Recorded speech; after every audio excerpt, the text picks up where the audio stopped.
Hi everyone, welcome to another edition of Simbi's Business Case of the Week, where this week we're celebrating the value of Snyk. I'll be walking through a Snyk business case built on Simbi and how a rep would bring their value proposition to life with a prospect. So if we imagine I'm a Snyk rep speaking with a prospect, I'd start on an initial call and generate a business case like this from a template to begin to communicate Snyk's value drivers. Now, Snyk focus on developer-first security, helping organizations address vulnerabilities across their entire application stack from code to cloud. Through their customer value report, they've identified risk reduction and developer productivity as key value drivers. I've linked the full report here for my prospect to see too. Of course, we can then begin to dive into some of the elements of ROI, but first, I might start by reiterating the challenges of my customer and then dive into the first area, value. Now, we start by highlighting that Snyk can help reduce the time taken to fix a critical security incident. With Snyk, that drops from 8 days in the current scenario to just 2 days with Snyk, a reduction of 6 days per incident. The overall risk reduction impact can be seen here, where we're showing the current potential risk of a data breach and the reduced risk with Snyk. To quantify this, we're applying the cost of breach, which you can see down here. And I've linked to the source to make sure that we've got a little added layer of credibility.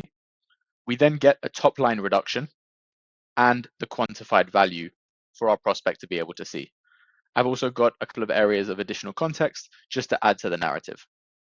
Now, for developer productivity, 2 areas of time savings we have here. Firstly, it's on vulnerability scanning, and we can see what exactly is going into the calculation in both scenarios.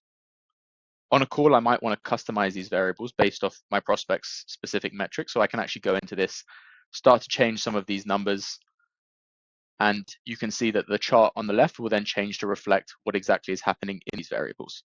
With Simbi's CRM integration, this data is pulled in automatically from your transcripts and deal notes by our AI agents.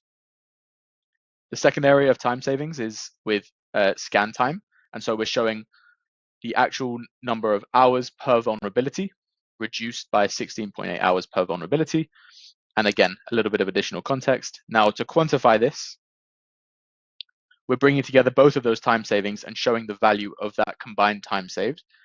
Maybe to make this more conservative, what I can do is actually jump into that productivity recapture rate and make that a little bit more conservative to 35%. So what will then happen? The chart will then change and the financial value will become a little bit more conservative. Our pricing structure includes a cost per developer, and that's actually linked to another one of our variables, which is the number of developers. So again, if I was to change that number to 28, the pricing will then change to reflect that. We then have an ongoing maintenance fee, which is occurring every month, and a one-time implementation fee, only applying to year 1 of the business case.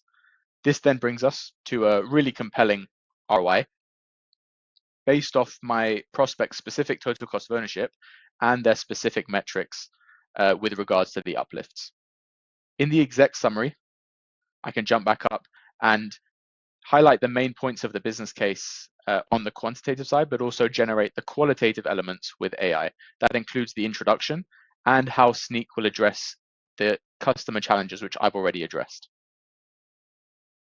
Before sharing this with my prospect, I might even want to change the branding of the business case to their specific color scheme.